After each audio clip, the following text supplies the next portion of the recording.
Assalamualaikum warahmatullahi wabarakatuh. Alhamdulillahirabbil alamin. Wa bihi nasta'in ala umuri dunya waddin. Wassalatu wassalamu ala asyrafil anbiya'i wal mursalin sayyidina Muhammadin wa ala alihi wa sahbihi ajma'in, amma ba'd. Yang saya hormati para alim, para ulama, para asatidz, para hadirin dan hadirat jamaah salat subuh Masjid Jami' Kiai Haji Agus Salim rahimakumullah. Alhamdulillahirabbil alamin. Pada pagi hari ini kita masih diberi kesempatan oleh Allah untuk melaksanakan rangkaian ibadah salat subuh secara berjamaah. Dan hari ini kita memasuki puasa yang di hari yang ke-17. Mudah-mudahan Allah senantiasa menerima seluruh rangkaian amal ibadah kita di bulan suci Ramadan ini, dan mudah-mudahan Ramadan tahun ini lebih baik dibanding tahun-tahun yang sebelumnya. Para hadirin dan hadirat rahimakumullah, di dalam surah Yusuf ayat 3 Allah Subhanahu wa taala berfirman, A'udzu billahi minasyaitonir rajim. Inna anzalnahu Qur'anan Arabiyyan la'allakum ta'qilun. Yang terjemahnya adalah sesungguhnya kami, yaitu Allah, menurunkan Al-Qur'an ini dengan berbahasa Arab, la'allakum ta'qilun, agar kalian berfikir. Dari ayat ini maka banyak di antara ahli tafsir kemudian mengungkap dari sisi bahasa Arab. Kita tahu bahwa Al-Quran itu menggunakan bilisanil arabiyyin mubin, yaitu dengan bahasa Arab yang nyata. Tetapi memang levelnya antara bahasa Arab yang biasa mereka gunakan sampai pada tahapan atau tataran bahasa yang dipakai untuk sastra di kalangan bangsa Arab. Ini faktanya Al-Quran ini memiliki nilai yang jauh di atas itu, karena bahasa Arab Al-Quran ini adalah bahasa Arab wahyu. Tetapi secara umum bahasa Arabnya sendiri itu adalah bahasa yang memiliki yang namanya as-sarwah al-lughawiyah. As-sarwah al-lughawiyah itu kekayaan bahasa yang luar biasa. Nah, ini nanti ketika ayat-ayat Al-Quran ini turun, ini tidak lepas dari penggunaan bahasa Arab yang mereka kenal, tentunya dengan apa-apa yang sudah mereka biasa gunakan. Tradisi mereka seperti apa? Kita ambil contoh misalnya, contoh kecilnya. Di dalam bahasa Arab yang kemudian juga ada dalam bahasa Al-Quran, itu ada perbedaan penggunaan antara makna qa'ada dengan jalasa. Jadi qa'ada itu maknanya duduk, kalau jalasa itu juga duduk. Tapi orang Arab menggunakan konteks yang berbeda. Kalau qa'ada itu mereka menggunakan duduk tapi yang berasal dari sesuatu yang lebih tinggi, umpama dari posisi berdiri menuju ke duduk itu menggunakan qa'ada. Makanya bangku atau tempat duduk itu bahasa Arabnya disebut dengan maq'adun. Dan ini ada dalam ayat Al-Quran seperti alladzina yadhkurunallaha qiyaman wa qu'udan wa 'ala junubihim. Jadi mengkisahkan ulul albab itu orang-orang yang senantiasa berzikir kepada Allah dalam keadaan berdiri, lalu duduk dan berbaring. Nah, ini urutannya kan berdiri kemudian duduk, berarti dari yang tinggi menuju ke rendah. Kalau jalasa itu dari yang rendah menuju yang lebih tinggi. Ya, contohnya umpama ada orang habis berbaring, disuruh duduk, maka perintahnya bukan menggunakan qa'ada tapi menggunakan ijlis, jalasa. Nah, dalam konteks ini Al-Quran menggunakan majlis. Majlis itu dari jalasa. Majelis itu apa artinya? Majelis itu ya maknanya tempat duduk dan waktu duduk. biasanya kaitannya dengan ilmu. Contoh di surah Al-Mujadalah, ya ayyuhalladzina amanu idza qila lakum tafassahu fil majalis. Makanya orang yang duduk di majelis ilmu itu namanya majelis ilmu, bukan maq'ad ilmu. Apa bedanya? Kalau jalasa itu dari yang rendah menuju yang tinggi. Makanya majelis ilmu itu rahasianya, hikmahnya disebut majelis itu karena posisi duduk kita di sebuah majelis yang di situ dibahas ilmu itu akan bisa mengangkat derajat seseorang jika ilmu itu betul-betul bermanfaat dan kita aplikasikan. Nah, ini namanya majelis ilmu. Ini contoh kecil dari kekayaan yang dimiliki oleh bahasa Arab. Nah, sekarang terkait dengan bahasa Al-Quran.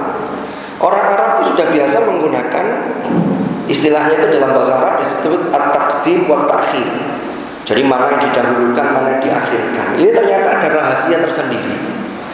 Sekarang kita ambil contoh surah An-Nahl ayat 78. Ini termasuk aspek pemukjizatan Al-Quran.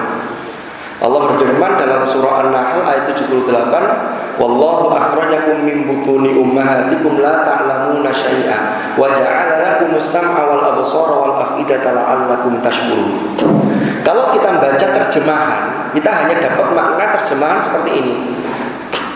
Allah mengeluarkan kalian dari rahim ibu kalian, dari perut ibu kalian dalam keadaan tidak mengetahui sesuatu. Kemudian Allah menjadikan bagi kalian pendengaran, penglihatan, dan hati serta akal pikiran agar kalian bersyukur. Itu kalau dalam terjemahan. Tapi ulama-ulama ahli tafsir tidak hanya sampai berhenti di situ, digali.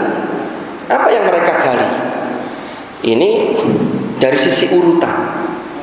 Wa ja'ala lakumus sam'a wal absara wal af'ida. Allah jadikan bagi kalian as-sam'a pendengaran, al-absar penglihatan, wal af'ida. Af'ida itu pikiran, termasuk hati. Orang bisa punya perasaan, itu tempatnya di af'ida. Nah, para ulama menggali, ini kenapa kok didahulukan as-sam'a dulu, pendengaran dulu, baru penglihatan. Ternyata hasil penelitian ilmiah ini menunjukkan manusia itu ketika masih dalam kandungan seorang ibu atau dalam rahim ibunya, itu organ pendengaran itulah yang lebih dahulu berfungsi. Makanya di dunia barat kemudian ada penelitian bagaimana untuk mengembangkan sel-sel jabang bayi atau janin itu dalam otaknya itu sejak dalam kandungan itu diputarkan musik-musik klasik. Itu katanya ada pengaruhnya bagi kecerdasan si anak ini ketika nanti dia lahir.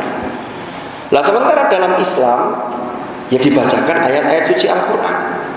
Maka ketika ibunya, orang lain apalagi ibunya membaca ayat-ayat suci Al-Quran, membaca kalimat-kalimat thayyibah, maka bayi yang ada dalam kandungan itu sudah bisa mendengar. Termasuk dalam psikologi itu, anak itu sudah diajak berkomunikasi sejak dalam kandungan karena mereka bisa mendengar. Ya, ini sehingga didahulukan as-sam'a, baru al-absar. Makanya bayi yang baru lahir itu langsung dalam tradisi kita itu telinga kanan didengarkan azan, telinga kiri didengarkan iqamah. Itu sudah bisa mendengar karena sejak dalam kandungan. Ya. Lalu kemudian ketika lahir barulah berproses penglihatan. Penglihatan ini di awal-awal itu bayi itu tidak fokus melihatnya karena memang belum jelas penglihatan itu. Nanti ada proses-proses sampai kemudian menjadi sempurna. Nah, ini termasuk rahasia dari urutan. Belum lagi rahasia dari yang lain. Para ulama menggali lagi. Pertanyaannya, mengapa dalam ayat ini as-sam'a dan al-absar dan al-af'ida itu dari sisi bentuk kata itu dibedakan? Kita lihat, as-sam'a itu bentuknya mufrad. Mufrad itu tunggal. Ya. Terus al-absar itu jamak, plural. Ini padahal urutan, tapi kenapa as-sam'a itu mufrad, al-absar itu jamak, al-af'ida jamak? Ini berbeda dengan yang ada dalam surah Al-Isra ketika terkait dengan pertanggungjawaban. Nah, kalau pertanggungjawaban itu mufrad semua. Innas sam'a wal basara wal fu'ada kullu ulaika kana anhu mas'ula. Wah, akhirnya ketemu lagi, diteliti lagi. Ternyata salah satu hikmahnya as-sam'a, pendengaran, itu tadi kan didahulukan. Karena pintu masuk informasi itu melalui pendengaran. Kita sejak kecil diajari, dikasih tahu ini nama benda ini, diajarin baca, itu dari pendengaran. Naudzubillah, ada orang yang sejak lahir terganggu pendengarannya, ini informasi tidak bisa masuk. Sehingga ketika informasi tidak bisa masuk, maka dia tidak bisa menirukan. Maka jadilah saudara-saudara kita yang kemudian dalam kondisi tunarungu kan begitu. Itu gandengannya dengan tunawicara. Karena tunarungu dia kemudian tunawicara karena tidak ada informasi yang yang masuk. Nah, as-sam'a itu pendengaran. Ketika itu menggunakan bentuk tunggal, maka rahasianya itu boleh jadi di saat yang sama setiap diri kita, umpama pada pagi hari ini ada kultu, ada ceramah, maka semua yang hadir di masjid ini, baik bapak-bapak atau ibu-ibu, yang didengarkan akan sama semua. Saya ngomong A, panjenengan semua dengar A semua sama. Itu berarti pendengaran itu serentak sama.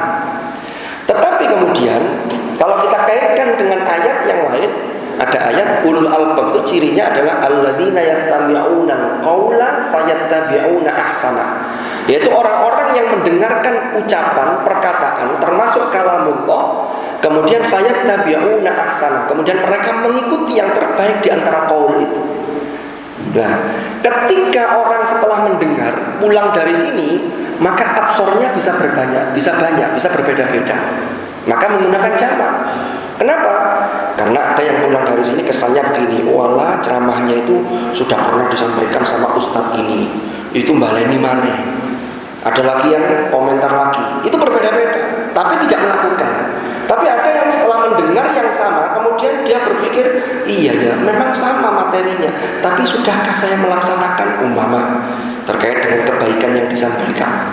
Nah, ini absorb, makanya menggunakan jamak, mendengarkan untuk banyak. Berarti pandangan satu orang dengan yang lain sampai pada tahap aplikasi itu berbeda satu sama lain. Walaupun yang didengarkan itu di masjid ini, di majelis ini sama yang didengarkan, tapi hasilnya bisa berbeda. Kenapa?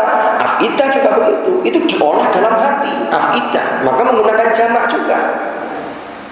Ternyata 3 hal yang disiapkan oleh Allah ini, pendengaran, penglihatan, dan juga hati serta akal pikiran, itu tidak lain adalah tujuannya la'allakum tashkurun, agar kalian senantiasa mensyukuri apa-apa yang telah dianugerahkan oleh Allah Subhanahu wa ta'ala. Inilah salah satu terkait dengan ijaz atau kemujizatan dari sisi mendahulukan, mengakhirkan, dari sisi bentuk kata. Itu kalau dikupas kita akan menemukan keindahan ayat-ayat suci Al-Quran yang menunjukkan dengan sungguh-sungguh bahwa Al-Quran itu bukan kalam biasa, tapi betul-betul kalamullah, yaitu wahyu ilahi yang diturunkan oleh Allah kepada Rasulullah Muhammad SAW melalui perantara malaikat Jibril, yang mana kita sebagai umat Rasulullah tentunya